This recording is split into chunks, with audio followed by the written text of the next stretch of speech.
Willie, that was apparently a warm greeting. President Trump putting the meeting back on now, just 48 hours away. Hallie, stay with us. The stairs have been moved up to Air Force One. We should see the President of the United States deplaning shortly. Lester Holt also in Singapore this morning. Lester, good morning to you. Willie, good morning. It's really happening, and it is a surprise for anyone who has followed the events of certainly the last year and a half. I've made 4 trips to the Korean Peninsula in the last 14 months. I recall April of last year getting ready to do nightly news from an airbase, an American airbase in South Korea, when we got word that another missile launch had occurred from the north. Things were tense.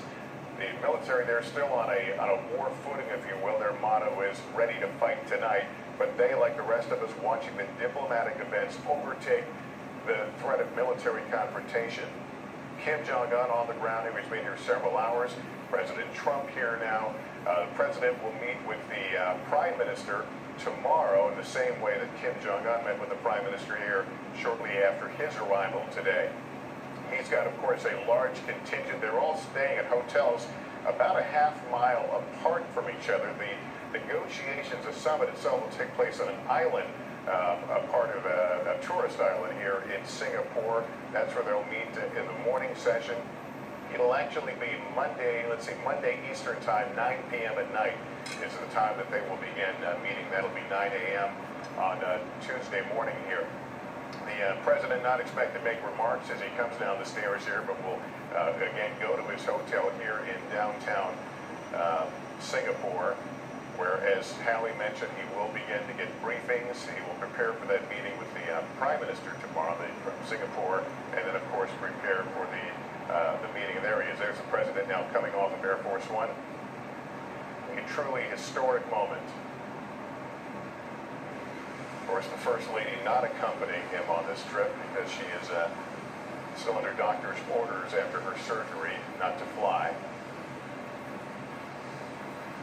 The President said this is a meeting that he has prepared his whole life for. This is a man who has certainly distinguished himself as a negotiator, as a businessman, and plans to rely on those instincts. There he is being greeted by the foreign minister here and other Singapore officials.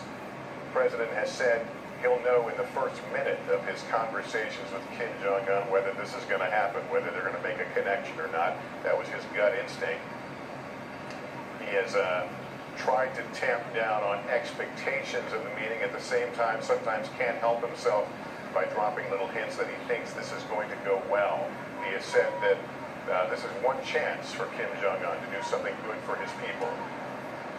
The president, of course, coming off that summit in Canada, in which a bad taste was left in the mouths all around after the president fired off some tweets during his journey here. A 9,000-mile trip from Canada to Singapore, where it is Sunday night. The president now getting in his limousine and heading to his hotel. Willie? All right, Lester Holt in Singapore for us. We'll be continuing his coverage all week on Nightly News tonight and throughout the early part of next week. Lester, thank you very much. Let's bring in now Jeremy Bash, an NBC News national security analyst and former chief of staff at the CIA and Pentagon under President Obama. Extraordinary pictures here.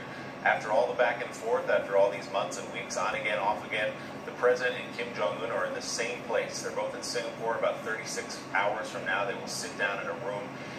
The word historic is being used. It is historic just because the sitting president of the United States has never sat across from a North Korean leader this way and at least given a photo op to that leader. What would make it actually historic, though, in terms of beyond the photo op?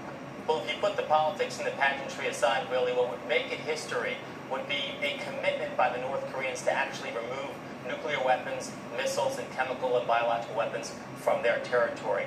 That would potentially allow for normalization between North Korea and South Korea, maybe even a declaration of peace. What I think is concerning, because North Korea is so unpredictable, so dangerous, that we're going to walk out of the summit here Monday night, East Coast time, and the president is going to say, we have a commitment to peace, a declaration of a peace treaty. And that, without the ironclad commitment from the North Koreans, is just going to be an empty promise, Willie. Jeremy Bash, we appreciate your perspective this morning. You can get more throughout the day at NBCNews.com, MSNBC, and as I said, tonight on NBC.